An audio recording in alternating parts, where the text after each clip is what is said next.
Good morning, everybody. Thank you so much for joining us here at Earth and Sky. We're broadcasting out of Flint, Michigan, and I hope you all have been having a good winter. It's been a cold winter throughout most of the country, it seems like, this year. It's been much more bitterly cold than other years, than at least the last couple years. We've had a lot more cold fronts, and which has really bode well for using this time of year to celebrate Yule and to celebrate that time of going in. We start that at Yule, where we have the time to reflect, to plan, to get closer to your loved ones, and to really figure out where you want to go. It's that time in between Yule and Imbolc, which we're coming up to, is really a time of figuring out what your goals are. We have New Year's that comes right after Yule, and then we will be coming up to Imbolc, which is what we're going to be talking about today. So if you haven't already, please like our Facebook page.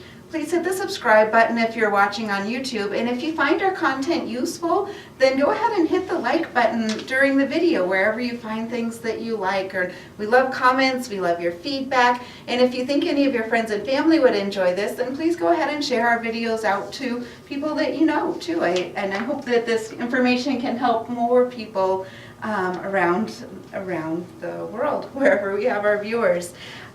We have a few exciting things right now coming up in this season as we're getting ready to turn the wheel. And so one of those is the moon. We've been talking a lot about moon phases this year. That's our big theme. I'm still working on how I'm going to get those pictures added in here. I've almost got my plan solidified, and so we'll be adding those in when we get back from our trip to Arizona. The next couple of weeks we will be broadcasting from on the road, so we will surprise you with where we are broadcasting from as you tune in the next couple of weeks.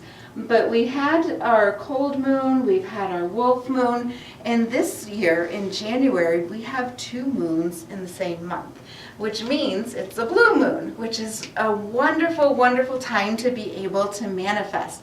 And on top of it being a blue moon right now, it's the trilogy of supermoons. NASA coined that term. I love the way they coined the term. It sounds like a really fun, empowering way to celebrate the moon. And so we had our first of the trilogy of supermoons in December. The second one was January 1st, and now we have the third one coming up on January 30th. And so the fact that it's a blue moon and it's right in front of Imbolc is really, really special. And specifically this moon, the amount that it's perigee, which means how close it is to us, it's only 22,000 miles away from us on the 30th, which is quite close. If you think about the circumference of the Earth is actually about 25,000 miles around. And so it's basically 10 times the size of the Earth, and you're at the moon. So you can think about that as you're out and you're looking at this beautiful full moon's light and celebrating, feeling that energy radiating on you. Kind of makes it feel like it's a little bit closer when you think about it just being 10 Earths away, and you've got our whole moon right there. The sun, just for another reference point, the sun is actually 93 million miles away. And a week and a half ago, actually about 2 weeks ago, the sun was at its perigee point, or perihelion, I guess it's called, not perigee. Perigee is the moon, perihelion is the sun. So we had a lot of that real strong solar activity. The solar activity is associated with the solar plexus, which is your I am center, which is your confidence, that place within you that you have your mental and your emotional balance. So if some of you felt about 2 weeks ago like you were going through a lot of different emotions or having some hard time focusing and concentrating, it might have been affected by the perihelion as the sun has grown a little bit closer. The surface miles around the Earth, it's almost 200 million miles if you think about all of the surface miles on the Earth. So we have a lot of ground that we cover on the Earth. There are a lot of people that cover all of that ground on the earth too. So it's just fascinating if you think about some of the numbers. If you're interested in numerology, it's really fascinating to run some of the numbers and figure out what all of those numbers mean. I know we've talked about how 2018 is an 11 year, which is a master number year. This is a great year for master peacemaking and balance and all of those good things. Last year was a 1 year, which was all about new beginnings, and people are laying out plans and starting new aspects within their lives. And this year we should be starting to see some more cooperation coming in, some more balance, some more peace, some more working together. Where last year it was a lot about individuality and people setting off doing things on their own, this year it's kind of starting to come together. And I've talked to several people recently who've contacted me because they were hoping that that balance and that feeling of peace would start immediately as the clock struck 12 on January 1st. And unfortunately, it doesn't quite work that way. Some of those energies start a little bit in December, and then there's also some of the 1 year energies that will end a little bit later on through January. And what I've been noticing for a lot of people is that energy of the 1 year, it starts to drift away, and then somewhere near the beginning of January, it's like it gives a swift kick of that 1 year, like this big boot that happens, and it just brings all those lessons of the 1 year to the focus. So if you feel like that's been happening in your life and you're just wanting that balance to come back in, just know that you're not alone. Have patience with yourself, which is one of those lessons of the 2 year, of the 11 year.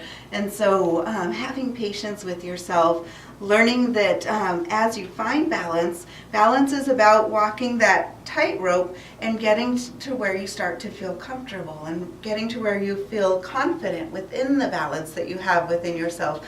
Recognizing that there's people around you that you can reach out to, and reaching out to those people, and maybe seeing somebody who needs some help and then reaching out and helping those people as well. And so it's all about seeing how you can give, as well as where having your eyes open to opportunities that come to you too. So all of those in mind as we move from Yule to Imbolc. Last year on Imbolc, we talked a lot about the history of Imbolc, the traditions, where it originated, and a lot of the cultural aspects that happened because it is a Celtic holiday. So in Scotland, Ireland, the Isle of Man, we talked a lot about that. So if that's the part you're interested, I'd encourage you to go look at last year's video that was just before Imbolc. It was the end of January, the last Sunday in January is when we aired that. This time I want to talk about how to work with the energies of Imbolc. And so we're going to go ahead and turn the wheel here because we last year had started talking a lot about the Wheel of the Year, all of these different holidays, what they mean, how to celebrate them, how when you incorporate them into your life, how you can find that balance within yourself. And so I have a graphic here for the Wheel of the Year to just kind of show. I know we have a lot of it shown right here in our symbols. So having Yule is that winter solstice. So this is the longest night of the year. This is usually a very short day because there's a lot less light. And then you look opposite the wheel and you find that we have the summer solstice, the longest day of the year. So we celebrate the sunlight here. When we're celebrating the darkness and the longest night of the year, then it's that time to go inside, to plan, to be introspective, to get close to the ones around you. And sometimes it's more about just having time by yourself to figure out what your goals are, where you want to go. Then you go directly opposite to the summer solstice, and you have that longest day of the year. So we're all outside, we're celebrating, we're having fun, we're exploring all of the seeds that we planted. So when you plan your goals here, then you start planting your seeds at Imbolc. And so your seeds will start growing as we come over here to Ostara, which is spring. And spring is that just as all of the plants, you're really seeing all of the plants starting to come up. Then we come across to Beltane, which is May 1st, and you continue that joy of seeing that those plans that you laid and the seeds that you planted and that you cultivated are really starting to come up at Beltane. Then you're celebrating with everyone at the summer solstice. Then you come over here to Litha, where we have the corn is really starting to grow. It's in June, usually around June 21st, June 20th or 21st. So that's another wonderful sun holiday. And then we come up into the fall holidays where you have Lunasa, and that's where we're celebrating with pumpkins and apples. And then you come up to Mabon, or the autumn equinox. Actually, I switched that. That's why I was looking off. So we have Litha, and then Lunasa, and then we have Mabon over here for the autumn equinox. So everything has balance, where we have the spring equinox here, directly across the wheel, you have that autumn equinox. And then we come up to Samhain, which is that time to really cultivate. So where at autumn, you're bringing in all of the harvest crops that you've grown through the year. You're bringing in all of the things where you planned what you wanted for the year, and you planted the seeds and you saw them grow, and you celebrate with friends, and then you're able to really bring in the harvest. And then you move up to Yule, where you're just, again, starting to go inward. You're still celebrating all of the things that you cultivated through the year. And then you're also starting to begin to hunker down and beginning to move from that harvesting and celebrating into that inward perspective of looking within. So when you start to live your life within nature and really noticing how the seasons are around you and paying attention to how you can flow with life and how you can flow with the rhythms of the earth, then you can really start to feel more of a flow within yourself as well. And life starts to feel like you have a rhythm, that you're not fighting against the current. It's one of the easiest ways that I've found that people can help find ease with their life and to find a way to just have some structure to your life while continuing to move forward. So often people in our culture will get stuck into one of two ruts. Either they're in a state of always wanting to plan and figure things out, and they have a really hard time pulling the trigger and just moving ahead, or we have other people that tend to just feel like they always have to be running and running and running and moving and going forward, but they're missing out on the planning season. So this is a really great structure to figure out how you can bring that into your life with the rhythms of nature. It's the way people used to live a long time ago. It's the way a lot of farmers will structure their life. And so it's a very natural rhythm to be able to find. So since we're coming into Imbolc, Imbolc this year is February 1st, sometimes it's February 2nd, and it's the lambing season. So that's where we have the lambs on here. It's that holiday where the farmers would first start to see the ewes being born, and they would begin to bring in the first milk of the season. And starting to see, in some areas you might see the very tiny first seedlings starting to sprout. We're not quite seeing that in our region yet because we've had a lot of blankets of snow, but in some areas you're starting to see just those first little shoots coming up and starting to begin to realize that spring is just around the corner. And all throughout the northern hemisphere, you've probably been noticing daylight is coming back about a minute a day. We're gaining, so it's getting a little lighter earlier in the morning, it's staying lighter a little bit later, and that will continue to be the pattern all the way up until we hit the summer solstice. So find ways to celebrate that light, bringing that light into your life and welcoming that light. Imbolc really is a time to look to the dawning of the sun. It's also time to look into the dark. And so because we are still in winter, this is where the light starts to come back, but it's also the coldest time of the year. Even though the light's starting to come back, it's been retreating for so long that now this is that really cold season. So it's a really good time to look into yourself. What habits do you have that you'd like to release? What thought patterns maybe do you have that you want to release? What is it you want to let go of as you become the best person that you can be? And I know we talked at New Year's about not becoming a new you at the new year, but becoming the best you. How can you define and describe what you want to be for yourself? Well, this is that time now that you've done your planning at Yule, you did that introspection at New Year's, and now you're planting the seeds, and you've been kind of getting your roadmap going. And so now it's time to look back and see within yourself, what do I need to let go of? What habits do I have?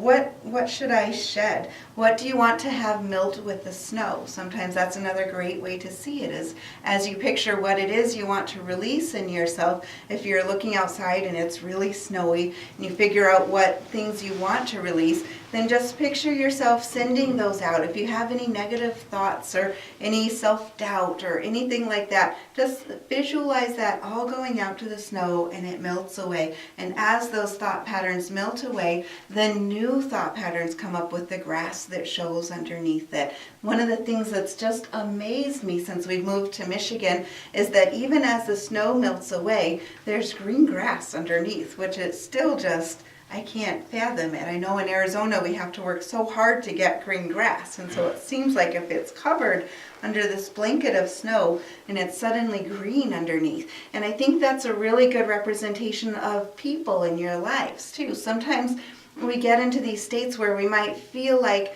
we are doubting ourselves, or we feel like there are certain aspects of ourselves, whether it's something as simple as weight or as complex as disease or emotional issues or divorce or anything like that. We get this weight of issues within our mind, and if you can just cast that out into the snow, see it melting, and know that beneath the surface within you is that light of love. Who you are at your core is love. It's light. It's brilliant. It's this beautiful connection to the divine. The divine is within you. It's who you are. So as you let go and you shed all of those doubt and fears and whatever holds you back, just letting it go, then that divine light will spark and shine within you. And you'll be able to see that within yourself more and just allow that to radiate. This is really a great season to focus on that because the light's coming back. So as that sunlight's coming back, allow the light within you to shine. Allow it to open each day as the sunlight opens earlier and stays later. Allow the light within you to grow more and to grow more vibrant and bright. And this is a great time to manifest too, because at Yule is when we decided what we wanted to manifest, because we're deciding what our goals are. We're going within, figuring out what you want. So that's where you're writing your plan to manifest what you want in your life. And then you're starting to plant the seeds during this whole time in between here. And Imbolc is where you're really planting those seeds and you're nurturing those seeds so that they can come up. Yule is when, in between Yule and Imbolc, is when we travel through the earth sign of Capricorn. So that's where we can really utilize that earth energy to lend energy to awakening whatever it is that we want to manifest in the coming year. And then Imbolc is in an air sign. It's in the sign of Aquarius. And so that's a good time to clear the air. It's a great time for communication. It's a time to sharpen our tools, both physically and within our own minds. Sharpening our tools, sharpening our skills, everything that we have within us. So even though it's the coldest point of the year, that sun is dawning in. And so the Aquarius at Imbolc really lends us to start communicating, putting words to what it is we're wanting to manifest. So where we've been very internal and figuring things out here, now it's time to speak it. Now it's time to communicate it. Even if you're starting to communicate it with yourself, writing it down, talking it out, and however you want to communicate, and then eventually expressing it to people too, because when you talk to people about what it is you want in your life, and you talk to people about what it is you want to create, who you want to be, who you are, who you're starting to let shine through you, then you're really opening up that's the next step of getting that to manifest. And then on top of all of this energy that happens every year, because we have the blue moon this year, that's a manifesting moon. So the first moon in January was the wolf moon, and we talked a lot about that at the beginning of the year. I think December 31st or January 1st is when that episode aired, and all of those wolf energies that come in with the wolf moon. Well, a blue moon is the second moon of the month, so there's not a specific name for it within the Native American cultures. Instead, it's about putting whatever your intention is into it. And so all of your intention, whatever it is that you're dreaming and desiring, the moon is ready to give that to you. It's ready to birth that to you through that beautiful full moon energy. Because it's the blue moon, you have so much on your side. Because it's so close to us right now, you can know that whatever you want to manifest, it's yours. You just need to claim it, call it, name it, and then it's yours. So just go ahead and do whatever it is you feel comfortable doing as you celebrate the moon. Go out and look at her. Maybe you'll want to write down what it is you're manifesting in your life and see yourself as empowering that paper. If you're attuned to Reiki, send Reiki into the paper that you've written it on. If you're not attuned to Reiki, just send your focus, send your energy into that paper. And bonfires are really big at Imbolc too. So maybe you'll want to do a bonfire. If you don't want to do a bonfire because it is awfully cold, then you can take that paper you've written it on and just burn it under a candle fire or somewhere where you have a safe container to burn that paper. And as you burn it, see yourself as releasing that intention. So you've set the intention, you've put the focus into it, and you're just releasing it out to the universe so that it can manifest for you. And have the faith in it that it is going to manifest, because you have all of these aspects on your side at this time of year for it. Fire scrying is another big thing that can be done at Imbolc. It's a great time of year if you're doing a bonfire. It's a wonderful time to just look into the fire and see what you see. Traditionally, they would do this in Ireland, where they would see images within the fire, and it would sometimes it would give people prospects of who they were going to fall in love with, was a question a lot of the young girls had. Or sometimes it can tell you if you're looking for an occupation. Maybe you'll see an image of something that helps trigger what occupation you want to go to, or anything that you want. You never know what you will find with fire scrying, but just know that you're connecting to divine light and to divine love, and you're connecting to that beautiful sunlight that's starting to come back in, and just look into the fire and see what comes to you. Magical purity baths are really good at this time of year too. House cleaning is really good at this time of year. You hear a lot about spring cleaning, and that's been a long time tradition this time of year, as you think about all of the mud that comes into the house and everything else. And you can translate that spiritually as well to all of the things that you're ready to release, because you've had kind of this time of being inward and being in the house a lot more, and you've been planning and figuring out what you want. So whenever you want to draw something into you, you also need to clear out the old. So doing that can be done quite well through doing a ritual house cleaning, where you just visualize, not only are you sweeping out the floors, you're also sweeping out the stagnation, you're sweeping out whatever mental clutter you have, whatever it is you want to get rid of in your life. Just visualize as you're dusting that away, as you dust away the physical dust. And then the magical baths are wonderful too, as a way to just cleanse yourself. I know we talked a bit last week in the Reiki talk about how on Mount Corona there's a waterfall, and people will go under the waterfall and meditate with the water pounding on their head with that crown chakra, and it kind of opens up that crown chakra. And so you can do that at home with the shower, and this is a great time to do it. Just imagine that beautiful divine white light coming through as the water cascades and hits your head, and just seeing it cleanse anything you want to get rid of, whatever you want to release, seeing it release. Or if you prefer baths, then add some essential oils to your bath. Lavender is wonderful this time of year to add to the bath water. Lavender is also great for Imbolc to bake into breads or to brew as a tea. If you want to brew lavender milk and honey as a tea, that can work really well this time of year. Dairy is definitely associated quite a bit with Imbolc because it was all about the ewe's milk and the lambs being born and all of the small animals that are just starting to come alive. And so they would often traditionally celebrate with dairy. So add a little bit of cream to your tea if you're a tea drinker as you focus on the power and the abilities that come with this beautiful holiday.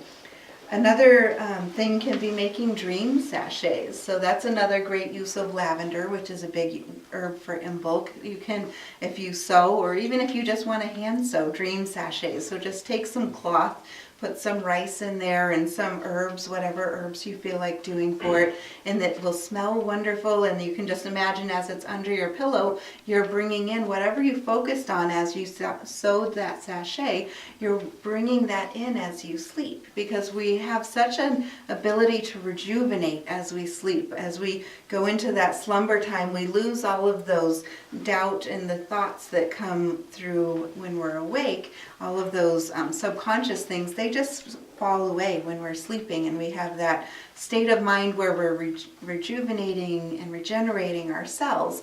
And so that's a perfect time to have stones either near you that have a special purpose to you, or dream sachets. And if you're making a dream sachet, you can even write on a piece of paper and put that inside the sachet. So if there's something that you're wanting to draw to yourself, then write whatever it is you're wanting to draw. And it can be something physical if you're needing something like a car or a couch, or even new window drapes or something like that. Or it can be something internal if you're wanting to build confidence within yourself, if you're wanting to be happier, if you're wanting to find peace.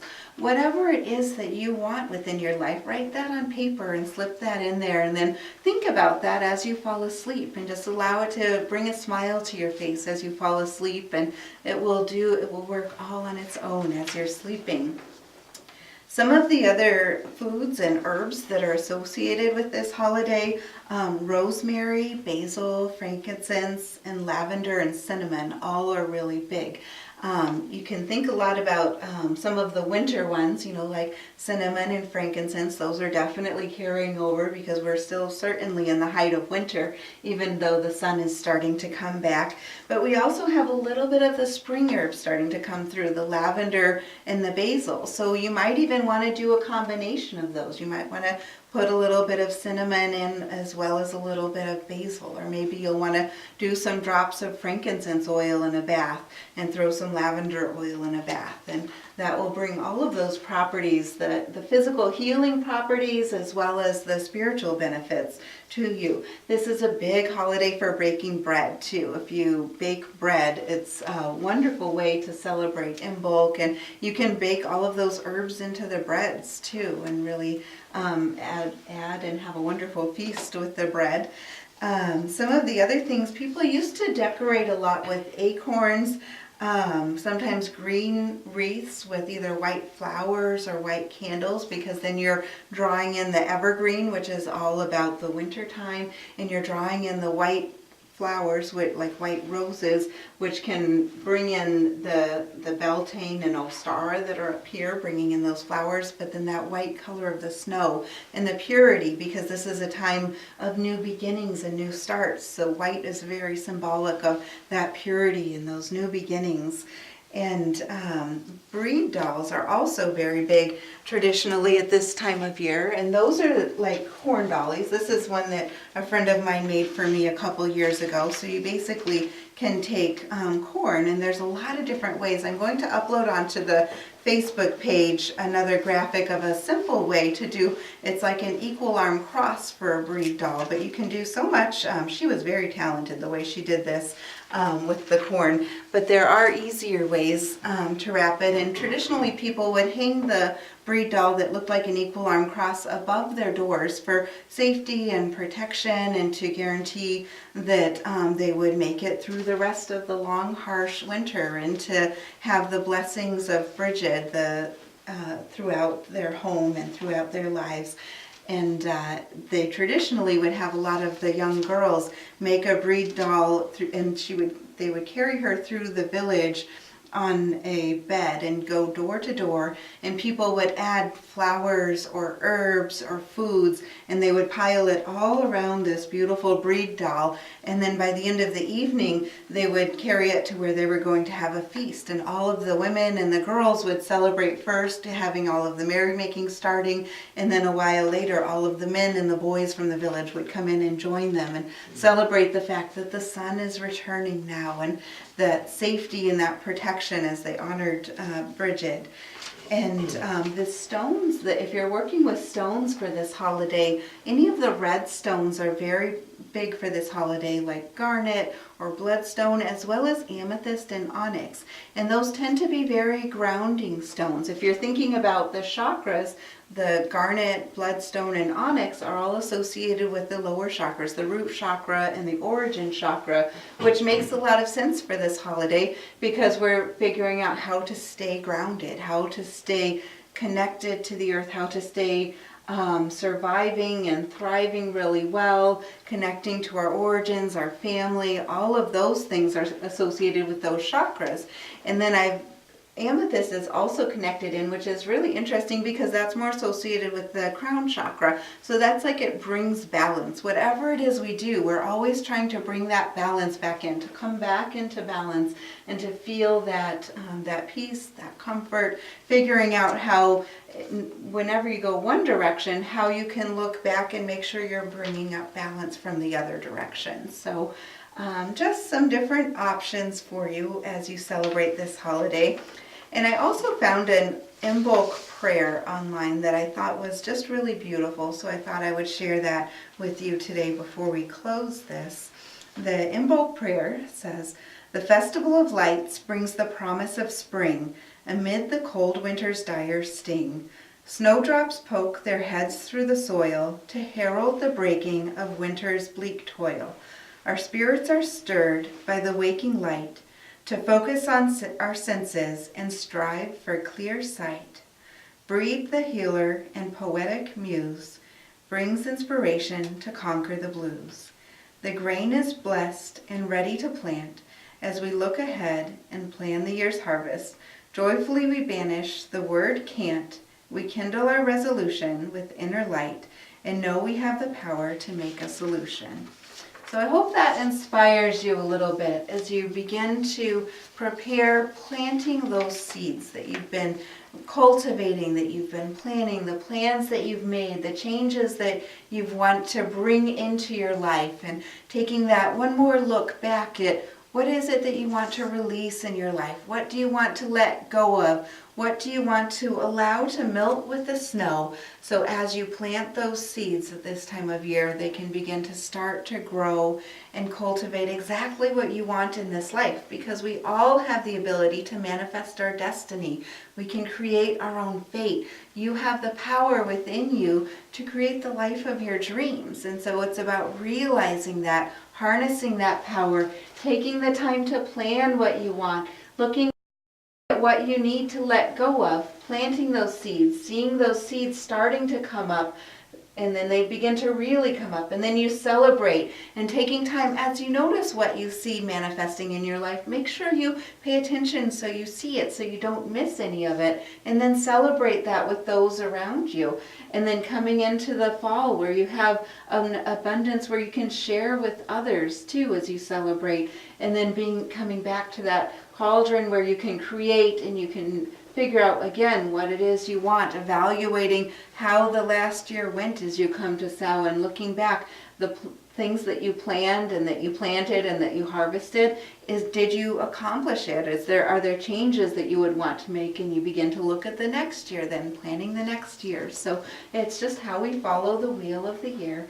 And it's just an exciting time. This is probably one of my favorite times of the year. I really love the fall. I love the October, and I love December and January. So I hope you can find beauty in this time of year. Everybody tends to have their favorites. A lot of people will have their favorite in the summer when they can be outside and feel that beautiful sun shining on your faces. Again, it's always about balance. So as you find where you have the most joy in life, where can you stop resisting? Where can you find joy in the parts that you feel like you don't like as much, and begin to figure out what it is you're resisting so you can let that go, create space, and manifest exactly what you want in your life. Thank you so much for joining us in this Life Talk today. For those who join us in person, we often do meditation in person afterwards. I hope you enjoyed the meditation we actually posted for you last week. If you didn't see it already, feel free to go back to the archives. We did a meditation last week focusing on the Tibetan singing bowls. And please like that Facebook page. Please subscribe to us on YouTube. If you found this helpful or useful, please share it with your friends. We really appreciate any comments and feedback, and we are always welcome to suggestions as well. In the weeks coming up, we will be talking about crystals, how to work with crystals in your life, and we'll also be doing a topic on pets in the afterlife in February as well. So I hope you have a great week. Thank you. Bye.